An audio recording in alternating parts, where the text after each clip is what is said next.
Welcome welcome my YouTube family welcome. प्यारी प्यारी दुआओं के साथ अस्सलामु अलैकुम। मैं उम्मीद करती हूँ आप सब लोग ठीक होंगे, अपने अपने घरों में खुशो आबाद होंगे। अल्लाह पाक हम सब को अपनी अमान में रखे, आमीन आमीन। लास्ट फ्राइडे हमने ज़िक्र किया था मोहम्मद कमाल इस्माइल साहिब के बारे में कि वो कौन थे, उनकी क्या शख्सियत थी, उनका क्या काम था और उन्होंने किस तरह मक्का और मदीना की खिदमत की। हरमैन शरीफैन में किस तरह उन्होंने बग़ैर मुआवजा लिए खिदमत की।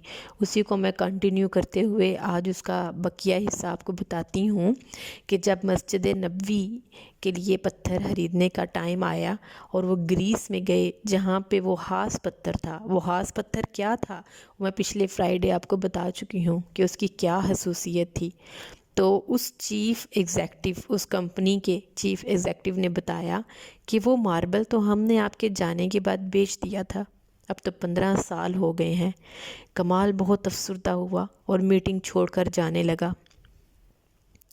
तो ऑफिस सेक्रेटरी से मिला और गुजारिश की कि मुझे उस शख्स का अता पता बताओ जिसने बकिया तमाम मार्बल की मिकदार खरीदी। तो उसने कहा पुराना रिकॉर्ड तलाश करना बहुत मुश्किल है, लेकिन आप मुझे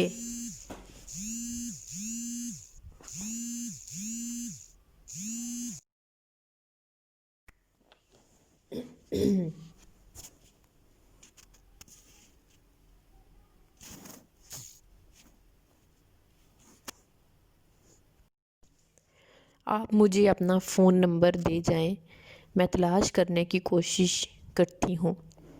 उसने अपना नंबर और होटल का पता दिया और अगले दिन आने का वादा करके चले गए।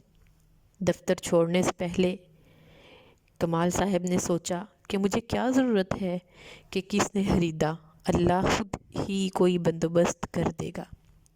अगले दिन एयरपोर्ट जाने से पहले चंद घंटे कबल उसे फ़ोन कॉल आई कि मुझे मार्बल के ख़रीदार का एड्रेस मिल गया है। अब मैं यानी कमाल कहते हैं मैं बहुत आहिस्ता रफ्तार से दफ्तर गया कि अब क्या करूँगा ख़रीदार के एड्रेस को, क्योंकि इतना लंबा अरसा गुज़र गया है, 15 साल हो गए हैं। कमाल दफ्तर पहुंचा तो सेक्रेटरी ने कंपनी का पता दिया जिसने मार्बल ख़रीदा था। जब कमाल ने पता देखा तो कुछ देर के लिए उसका दिल धड़कना भूल गया, फिर ज़ोर का सांस लिया क्योंकि वो कंपनी जिसने मार्बल ख़रीदा था वो सऊदी कंपनी थी। कमाल ने सऊदीया की फ़्लाइट पकड़ी और उसी दिन वो सऊदी अरब पहुंचा और सीधा उस कंपनी के दफ्तर पहुंचा और डायरेक्टर एडमन का मिला और पूछा कि आपने उस मार्बल का क्या किया जो ग्रीस से ख़रीदा था। तो उसने कहा मुझे याद नहीं।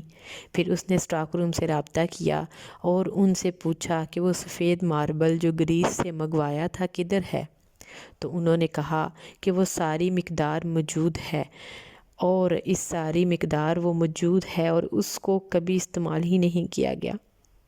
तो कमाल एक बच्चे की तरह रोने लगे और कंपनी के मालिक को पूरी कहानी सुनाई। उसने कंपनी के मालिक को ब्लैंक चेक दिया और कहा कि इसमें जितनी रकम भरनी है भर लो और मार्बल की तमाम मिकदार मेरे हवाले कर दो। जब कंपनी के मालिक को पता चला कि ये तमाम मार्बल मस्जिद नबवी में इस्तेमाल होना है तो उसने कहा मैं एक रियाल भी नहीं लूँगा। अल्लाह ने ये मार्बल मुझसे ख़रीद कराया और फिर मैं भूल गया कि इसका मतलब यही था कि ये मार्बल मस्जिद नबवी शरीफ में इस्तेमाल होना है।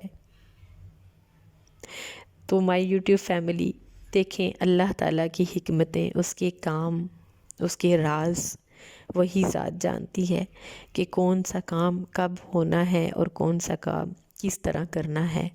ये अल्लाह ताला की ज़ात ही है जो हर एक के लिए कोई ना कोई सबब बनाती है, हर एक के लिए सोचती है। और इतनी मज़े की बात और इतने हमारे इस्लाम में इतने नामवर हीरो, इनके लिए इनका मुताला किया करें, अच्छी अच्छी बुक्स पढ़ा करें और ये इन्फॉर्मेशन एक दूसरे के साथ ज़रूर शेयर किया करें। آج جمعۃ المبارک ہے، انشاءاللہ عز و جل سورہ کہف کی تلاوت کریں گے، 313 دفعہ درود پاک پڑھیں گے، انشاءاللہ اپنے آقا صلی اللہ تعالیٰ علیہ وآلہ وسلم کو تحفتاً پیش کریں گے۔